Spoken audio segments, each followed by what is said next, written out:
안녕하세요. 치과의사 백윤재입니다. 탕후루 맛있다는 이야기를 많이 들었습니다. 치과의사들의 탕후루 덕분에 강남에 집을 사겠다. 탕후루를 한 번도 안 먹어봤지만 치과의사로서 너무 좋아한다. 같은 농담을 재미있게 들었고 저도 참 궁금했는데 최근에 드디어 먹어봤습니다. 탕후루가 몸에도 안 좋고 치아에도 안 좋은 것은 아마 다 알고 계실 텐데요. 구체적으로 어떤 이유 때문에 치아에 좋지 않은지, 그리고 다른 음식들을 먹을 때에도 치아 건강을 위해 어떤 점을 고려해야 하는지 정리해 봤습니다.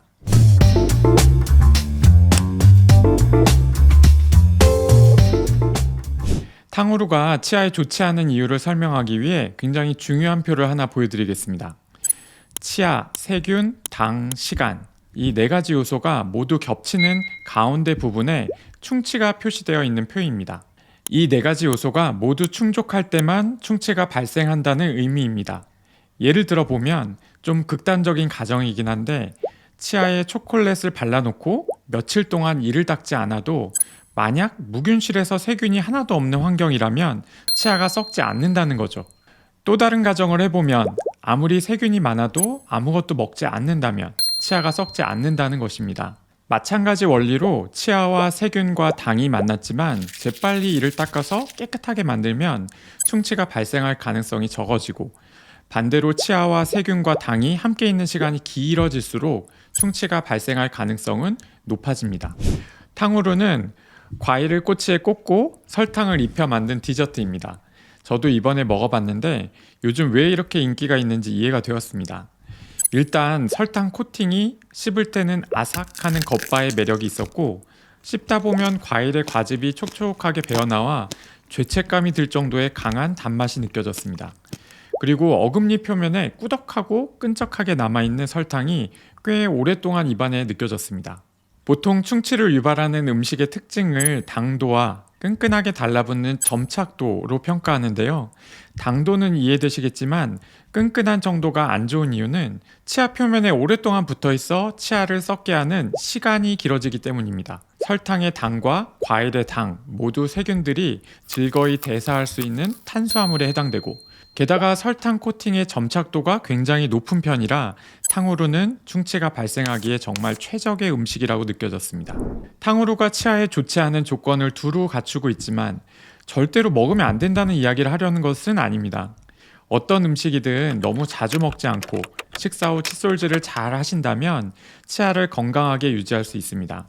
제가 예전 컨텐츠에서 치아의 탈회와 재광화 이야기를 한 적이 있는데요. 치아가 약해지고 다시 단단해지는 변화가 끊임없이 왔다 갔다 하면서 충치가 진행되기도 하고 멈추기도 한다는 설명을 드렸습니다. 이 그래프를 보시면 여기서 Y축의 pH는 산성과 알칼리성 정도를 나타내는 수치인데요. 값이 낮아질수록 산성, 값이 올라갈수록 염기성입니다. 산성일수록 치아가 녹아 약해지기 때문에 그래프가 내려갈수록 안 좋은 상황이라고 보시면 됩니다. 음식을 섭취하면 pH가 산성 쪽으로 훅 떨어졌다가 얼마 뒤에 다시 올라가게 되는데, 이것은 치아에 자리 잡은 세균들이 우리가 섭취한 음식물을 먹어 산을 만들어내기 때문입니다. 그리고 시간이 어느 정도 지나면 우리 침으로 인해서 중화가 되면서 원래 pH로 돌아옵니다. pH 5.5 정도를 기준으로 그 밑에 있는 시간 동안은 탈회가 이루어지고 그 위로 올라오면 다시 재광화가 일어나는 과정이 우리가 무언가를 먹을 때마다 발생합니다. 우리가 섭취한 음식의 종류에 따라 그래프에서 산성 쪽으로 내려가는 정도가 다릅니다. 우유는 치아에 해가 되지 않지만 콜라, 오렌지 주스 같은 음료는 pH가 많이 내려가는 것을 볼 수 있습니다. 그래프를 더 많이 내려가게 하는 음식이 치아에 더 안 좋은 거죠. 뿐만 아니라 그런 음식을 자주 먹으면 오르락 내리락하는 빈도가 잦아지면서 기준점 이하로 내려가 있는 치아가 약해지는 시간의 총합이 많아지겠죠. 그리고 재강화로 치아가 회복되는 시간은 적어지기 때문에 결과적으로 충치가 점점 더 진행됩니다.